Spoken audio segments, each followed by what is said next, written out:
There is a line from an old movie called The Wizard of Oz that likens to stepping out of your comfort zone, and that's exactly what the state of Kansas is doing, except it's in a good way.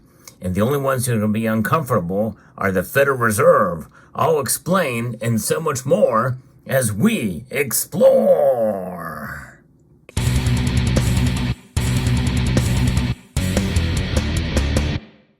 Toto, I have a feeling we're not in Kansas anymore, is that phrase. And it likens to this idea that you are stepping outside of what is considered normal. Well, what is normal today? Well, I would make the case that the idea of the Federal Reserve note of fiat currencies being the normal that really should be considered abnormal. And Kansas is a state that is indeed acting in such a way that it will create a lot of uncomfortability because they are the latest of the states to make this kind of move. And we're going to talk about it, referencing a piece here from the 10th Amendment Center with a bill that has been proposed and carried over from last year. This is Senate Bill SB 303. This bill was filed in the Kansas Senate, and it would make gold and silver legal tender in the state and would effectively repeal the state capital gains tax at the same time. Now, that is a pretty remarkable and a pretty big move, I would say, by the state. Other states have not been that dramatic in some of the legislation that they proposed. But nonetheless, this is the latest in what I refer to as the precious metals revolution, the revolution of sound money. And it's happening here in Kansas now, as it would eliminate barriers to using gold and silver in everyday transactions. That's right. Well, we can actually use gold and silver coins for everyday transactions. In reality, it can be done now. In fact, anybody can use anything to trade. However, if you are a business, you must report that for taxation purposes. And obviously, that would probably still be the same scenario with gold and silver. But gold and silver really, in a sense, is something that more and more people are waking up to the idea of as something that will preserve your wealth in an ever-inflating dollar. And as you can see, gold and silver, they stand far above and beyond the value of these currencies that you see behind you here. Currencies that have lost a lot of value over the last 110 years plus. In fact, the dollar itself has lost over 98% of its value since the Federal Reserve Act of 1913. It's crazy. Nonetheless, it would be a foundational step for the people to undermine the Federal Reserve's monopoly on money. And boom, that's the revolutionary thing, and that's what we need. You know, we've been saying that the Federal Reserve should be audited. We've been talking about how the Federal Reserve has interjected into the economy and has been politicized. But nonetheless, this would take a way to declare our independence from the Federal Reserve. And stay tuned in the video because I'm going to tell you how no matter what Kansas does and no matter what anybody else does, how you can declare independence from the Federal Reserve. The Senate Federal and State Affairs Committee introduced this bill, that's Senate Bill 303, last year, and it will carry over into the session in 2024. Under the proposed law, specie coins issued by the U.S. government or any other specie that a court of competent jurisdiction designates would be legal tender in the state of Kansas and recognized as a medium of exchange for the payment of debts and taxes. Now, there's something I don't like about this. I like the idea of reviving, kind of like a phoenix born from the ashes, where you will see indeed gold and silver be utilized as money again. But let's say, for instance, in this case, well, is this a coin, particularly? I mean, obviously this is a collector coin, but they do make bullion versions of it as well.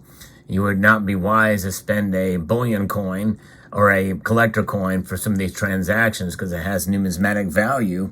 But nonetheless, a court of competent jurisdiction. What the heck does that mean? That language is a little bit troubling because, you know, would they recognize Australian legal tender coins? Would it be able to be used by the weight of the coin? This is 2 ounces of silver. So if it was a bullion coin, just as an example, could that be utilized? Obviously, these are collector pieces as well too. This a coin and that a metal. Nonetheless, it's interesting indeed to see that language in there. And again, some of these bills aren't completely perfect, but this gives more power to to a court of competent jurisdiction. I would say rather they just say allow any gold and silver to be legal tender in the state of Kansas, because it is gold and silver. And it could also be recognized as a medium of exchange for the payment of debts and taxes. In other words, the state itself would recognize gold and silver for payment of these debts and especially taxes. I think that's very important, and it's glad that they're doing that. But the language about a court does trouble me a little bit. Specie is defined as a coin having gold or silver content, or refined gold and silver bullion that is coined, stamped, or imprinted with its weight and purity and value primarily based on its metal content and not its form. So at the other end, maybe this means that it could be specie, very generalized terms. It could be something like this, or it could be a bar. A bar or any other kind of round, as long as it's marked silver or gold, then it is what it is. By allowing the court to designate additional specie to be used as legal tender, Kansas would free its citizens from potential supply constraints imposed by use of only United States minted gold and silver coin. More importantly, the people of the state of Kansas would be able to define what specie is considered constitutional tender, further distancing themselves from potential control of their competing currency by Washington, D.C., which is good, that it would be left up to the state of Kansas. But I'm still troubled by this competent jurisdictional. I think it really should just be a matter of specie defined as such, anything that's marked as such. But fascinating indeed. And by the way, this is news, and I have been, for those of you who've been following my channel for a while, you know that I've been on top of it covering these bills that have been passed. It really is an amazing and remarkable and big news to see more and more states coming on board. In fact, I just found another one. I'm going to have to spread that news story out too, because these things are coming, it seems like, in pairs lately. So stay tuned for that other state that I'm going to be talking about too. As these come through, I'm covering the topics. So if you find, and I'm probably the only channel that has been covering every one of these, or almost every one of these, in a timely manner. So if you find content like this about gold and silver news valuable, I hope you will consider subscribing to the channel so that you can be updated with the latest information on precious metals. If you press that subscribe button, as well as hit that like button down below, as well, if you find this content valuable. But nonetheless, this is amazing to see that Kansas is moving in this direction. By allowing the court to designate additional specie to be used as legal tender, Kansas could free its citizens from potential supply constraints, as I mentioned before. Passage into law would make Kansas the 5th state to recognize gold and silver as legal tender. Utah has led the way in that regard, establishing constitutional money way back in 2011. Wyoming, Oklahoma, and Arkansas have since joined. Practically speaking, this would allow Kansans to use gold and silver coins as money rather than just as mere investment vehicles. In effect, it would put gold and silver on the same practical footing as Federal Reserve notes. It's these notes right here. And essentially, Kansas would if you use central bank speak, make it a tier 1 asset, both gold and silver, equal to and on par with cash. It's pretty remarkable. It's pretty amazing and groundbreaking, I would say, as it would only be the 5th state to do that. And you think about it, all but 7 states have essentially cut or eliminated some sort of taxation on precious metals. So this is a very big and bold move for sure by Kansas. Now, the effect has been most dramatic in Utah. Utah has kind of become the model here, where legal tender law opened the door for the development of gold and silver market in that state, and how some legal hurdles have cleared away by the state, according to the United Precious Metals Association.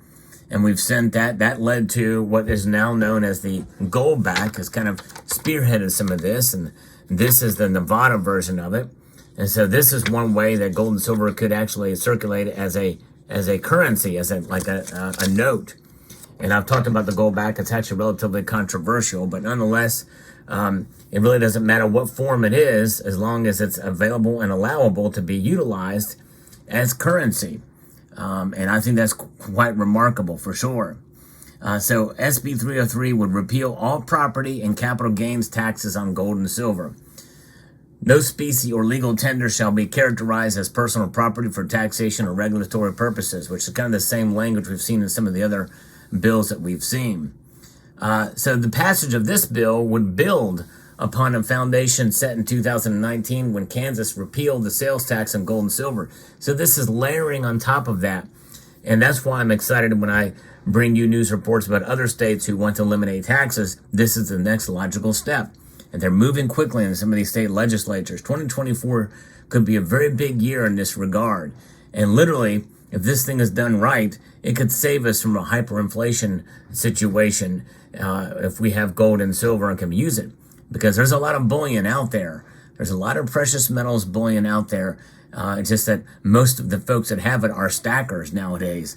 But if they start to use it for spending, well, there you go. Then I think you'll see it circulate again, and maybe in a quite dramatic flare. Very interesting indeed.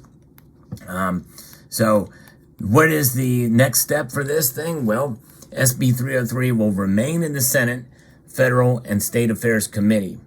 It must get a hearing to pass the committee by a majority vote before moving forward in the legislative process. I don't know what's keeping it there or why there's not a date for it to bring out, but I bring you this video like I do other videos, that if you live in Kansas or know somebody that lives in Kansas, to contact your legislatures and let them know that you are excited about this bill and you wanted to get out of that committee and you want it to be drawn to the floor and to be voted on because you support sound money and think gold and silver. And remind them about inflation. Remind them that inflation has actually ticked up. It's moving in the opposite direction of the intentions of what the Federal Reserve is trying to do with them raising rates and the like. So there you have it. So this is big news in Kansas. And I hope you found this information or found this video informative, insightful, and educational.